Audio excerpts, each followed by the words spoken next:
मेरे साथ एक बड़ा प्रॉब्लम है कि जहाँ मुझे इफेक्टिवली कुछ नज़र ना आए।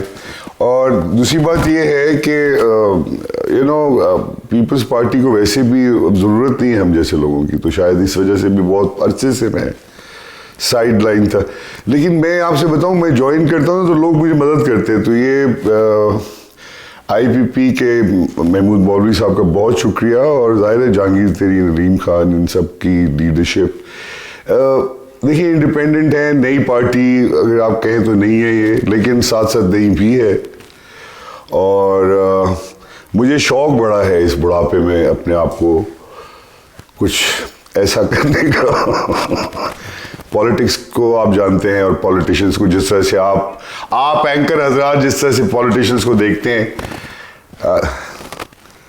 तो मुझे बड़ा शौक था पॉलिटिक्स का, तो मुझे तो कोई रोक नहीं सका था। नहीं, कोई खराब नहीं यार, अगर खराब है या नहीं है, आप लोगों ने जो उसको पकड़ के ना एक एक लफ्ज को जो करते हैं, बड़ा बहरहाल अभी मैं शुरू हुआ हूं, अभी ना शुरू कीजिएगा, अभी मैंने कुछ नहीं किया है, अभी तो मैं शुरू हुआ हूं। और यार टिकट देखिए, मैं पीपल्स पार्टी के लिए भी लड़ा था, जबरदस्ती दिया था मुझे टिकट। उस जमाने में मैंने उनको बहुत दरख्वास्त की कि आपके पास स्टॉलवर्ड्स मौजूद है, लेकिन शायद उनको इस वक्त उनकी जो लाएमल था उसमें ज़रूरत थी कि मैं लड़ूं। वो भी एक हफ्ते पहले लड़ा था, और आप यकीन करें मुझे पता था ज़मानत जब्त होगी, क्योंकि कुछ किया तो था ही नहीं। लेकिन फिर मेरा ये ख्याल था कि पीपल्स पार्टी के साथ आहिस्ता आहिस्ता चलूँगा। मैं कोई जल्दी में तो हूँ नहीं ना, मुझे किसी चीज़ का शौक़ है। बाकी रह गया अवाम की खिदमत का, तो आपको ये सुन के बड़ी हैरत होगी कि मैं सिवाय अवाम की खिदमत के कुछ करता ही नहीं। झूठ नहीं बोलना चाहिए, लेकिन अदाकार की हैसियत से, कॉम्पेयर की हैसियत से, मेरी जितनी भी छोटी सी कीड़े नुमा हैसियत है, उसमें मैं कोशिश करता रहा कि हमारे अवाम को किसी न किसी तक महसूस किया जाए। मैं एक एंटरटेनर भी रहा हूँ। तो ये बड़ा एक नेचुरल सा अमल है कि आप अपने लोगों को हर रोज़, मैं एक एज आ जाती है कि रोज़ आप उसको प्रॉब्लम में देखते हैं, तो कहीं ना कहीं दिल चाहता है कि कुछ कर दिया जाए, भाई मैं भी कुछ करूं लोगों के साथ बैठ के। तो मुझे बड़ी शुरू से शौक़ तो बहुत है पॉलिटिक्स का और इसका उसका, मगर अब मैंने ये देखा कि लोग कम हैं और बहुत मायूसी बढ़ रही है। और वो आपस में सच बात है कि जिस तरह कि हम हर रोज़ न्यूज़ पढ़ते हैं, जिस तरह की हमारी डिस्पॉन्डेंसी है, बहुत ज़्यादा डिस्पॉन्डेंसी आ गई है। और हमें हैसू कौम सोचना पड़ेगा कि हम खुश कब होंगे भाई। हर वक्त रोना, हर वक्त कहना कि मैं बीमार हूँ, मैं गरीब हूँ, मैं गरीब हूँ, मैं गरीब हूँ, मैं गरीब हूँ, इससे कोई फ़र्क नहीं पड़ने वाला, कुछ करना पड़ेगा। तो मिलके करेंगे इंशाल्लाह। और मैं इस पार्टी से इसलिए उम्मीद ज़्यादा समझता हूँ कि अभी देखिए, दोनों पार्टियाँ डायनास्टिक हैं। मैंने जब पीपल्स पार्टी ज्वाइन की थी तो मैं सोचता था शायद ये बदले, लेकिन नहीं बदले ना। डायनास्टिक पॉलिटी यानी कि जो मौरूसी सियासत है, इसमें हम बहुत ज़्यादा खुबे हुए हैं और इससे निकलना पड़ेगा। ये ज़रूर, बिल्कुल आप देखें दुनिया भर में कहाँ ऐसा होता, ये तो उनके दिलों से पूछो, मुझे तो अंदाज़ा नहीं है। अभी मैं परसेप्शन जो है ना, ये जो किस किस्म के लोगों का रिएक्शन क्या है, ये अभी देखना पड़ेगा।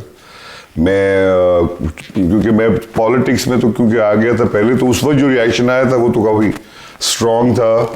और उस ज़माने में क्योंकि खान साहब की हुकूमत आने वाली थी और पीपल्स पार्टी को तो बहुत ही कम लोग उस वक्त समझते थे, तो उस वक्त ज्वाइन किया था मैंने। तो उस वक्त तो अच्छा रिएक्शन थी, सिवाय इसके कि पीपल्स पार्टी क्यों ज्वाइन की, पीपल्स पार्टी क्यों ज्वाइन की, तो मैं उनसे कहता था भाई क्रिकेट खेलनी है तो कोई क्रिकेट तो खेलने के लिए टीम तो ज्वाइन करनी पड़ेगी, और अपनी टीम बनाने से मैं रहा इस उम्र में नहीं चल सकता यार, ये बात सच है। देखिए, मैं चल तो सबके साथ सकता हूँ यार, झूठ नहीं बोलना चाहिए, जो चलता तो मैं सबके साथ रहूँ, सारे बहन भाई हैं हमारे। मैं पॉलिटिक्स को उस तरह नहीं समझता ये जिस तरह की झगड़ों से आपस में दो सारी पाकिस्तानी पार्टीज हैं। लेकिन आपको पता है और मुझे पता है कि एक जगह तो और दो पार्टियां तो बिल्कुल खानदानों में मुश्तमिल है ना। अब उनको रहम आ जाए आप पे, आपको कोई टिकट दे दें, टिकट देने का सिलसिला भी कुछ अजीब सा है। और एक तो ये जहांगीर साहब से मैं बहुत मुतासर हुई, मैं आपसे बिल्कुल झूठ नहीं बोल रहा। और फिर इनके साथ जो हुआ, इनके आते ही देखिए मेरी बात सुने, मैं कहता हूं मेरी तरफ से नहीं नहीं, वो बनाएंगे या नहीं बनाएंगे ये तो आगे चल के पता चलेगा, और नवाज शरीफ भी मानेंगे इस बात को या नहीं मानेंगे ये आगे पता चलेगा। लेकिन इस वक्त तो कंपटीशन में है यार, और हेल्दी कंपटीशन होना चाहिए, और अपनी अपनी पार्टियों के भाई साहब से, मंशूर के हिसाब से देखना चाहिए।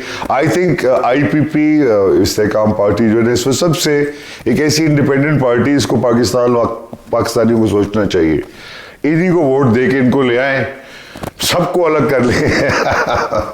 मेरी बड़ी ख्वाहिश कि पाकिस्तान के लोग सरप्राइज दें।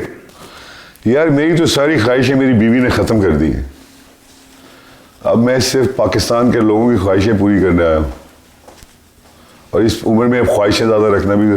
देखिए काम की बात करें, कोई भी काम करे, मैं नहीं करूँ वो कर ले, वो कर नहीं करे वो करे, पाकिस्तान के लोगों का पानी, बिजली, तालीम, 2.5 करोड़ बच्चा बाहर, अरे कुछ तो करो, तो हम करेंगे। हमें आप वोट दें ना दें, हम ऑपोजिशन की हैसियत से आपके सर पे वैसे ही खड़े रहेंगे, और अगर आपने गलती से, मैं समझता हूँ पाकिस्तान के लोग अभी बड़ा टाइम है वोटिंग में, सरप्राइज देंगे, और मैं बड़ा उनसे दरख्वास्त करूंगा कि औकाब की तरफ आएँ।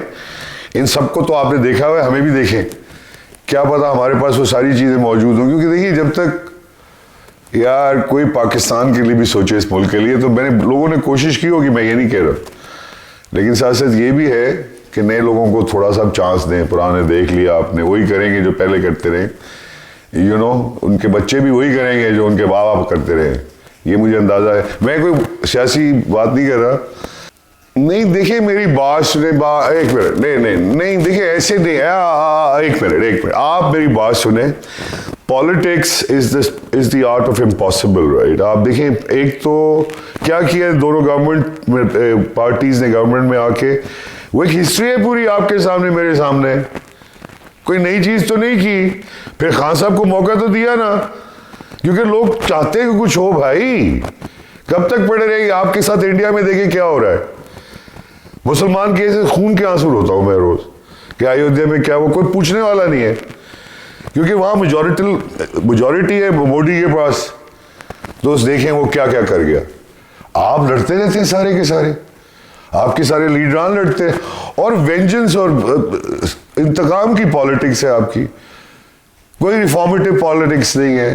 देखिए एक इशू तो कराची का हरगिज नहीं है, एक तो पानी, रोड्स, फुटपाथ, एजुकेशन के हवाले से हमारे बच्चों का, ये सब चीज़ें इंपॉर्टेंट है, हमने इनके ऊपर ध्यान दिए हैं, ये नहीं मैं कह सकता कि ध्यान नहीं दिए गए, लेकिन एक प्रॉपर फोकस के साथ आपने अभी तक मसाइल को हल नहीं किया है।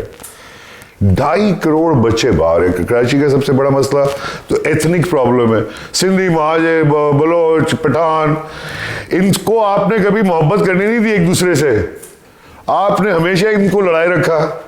मैं विटनेस हूँ कराची राइट की हैसियत से, मैं कराची में रहता हूँ, बचपन से इधर ही हूँ, तो मैं कराची को नहीं जानूंगा तो कौन जानेगा। वो क्या कर सकते हैं हम, नाले, नजरी, गंदगी, और ये सारे के सारे शहबाज शरीफ से लेके एवरीबडी, यार ये इनके हाथ की मूवमेंट, इन्होंने हिटलर को और पता नहीं किस किस को स्टडी किया हुआ है, तो उनके हिसाब से चलते हैं। बहुत सारे हैं, मैं नाम लेके खामखा मेरे पीछे लगाओगे, मैं वैसे ही, अब फनकार फिर गरीब है, मेरे पास कोई बाहर, ओ यार वो हमारा भाई है, ऐसा क्या बात है, शहबाज शरीफ मसला, और भी हैं बहुत सारे, साद रफीक से लेके पता नहीं कौन कौन, लेकिन ये कि ये तो सारे के सारे बेचारे एक कैरेक्टर करते। तो मेरी पार्टी में यार भी मैं उनको देखता हूँ कौन कौन नहीं, मेरे ख्याल से हमारी पार्टी में, क्योंकि हमारी पार्टी में दुनिया का सबसे शरीफ आदमी जहांगीर तरीन है। अरे पीपल्स पार्टी तो जरदारी साहब की स्माइल देख के कुछ होता है, कुछ होता है जरदारी साहब, और यही बड़ी वजह थी जरदारी साहब, और मतलब I think very beautiful person. अब इसको जो हमारे बिलावल को ज़रा उर्दू ठीक करनी पड़ेगी थोड़ी सी, और मुझे उनकी तकरीर भी बड़ी अच्छी लगती है। और कौन, पीपल्स पार्टी में अच्छे लोग हैं यार, बड़े अच्छे लोग हैं। शाजिया मरी, वेरी नाइस पर्सन। तो अब सारे अच्छे अदाकार हैं। मुझे जुल्फ़िकार मिर्ज़ा बड़े ज़बरदस्त अदाकार लगते थे, अल्ताफ़ भाई बड़े अच्छे अदाकार हैं।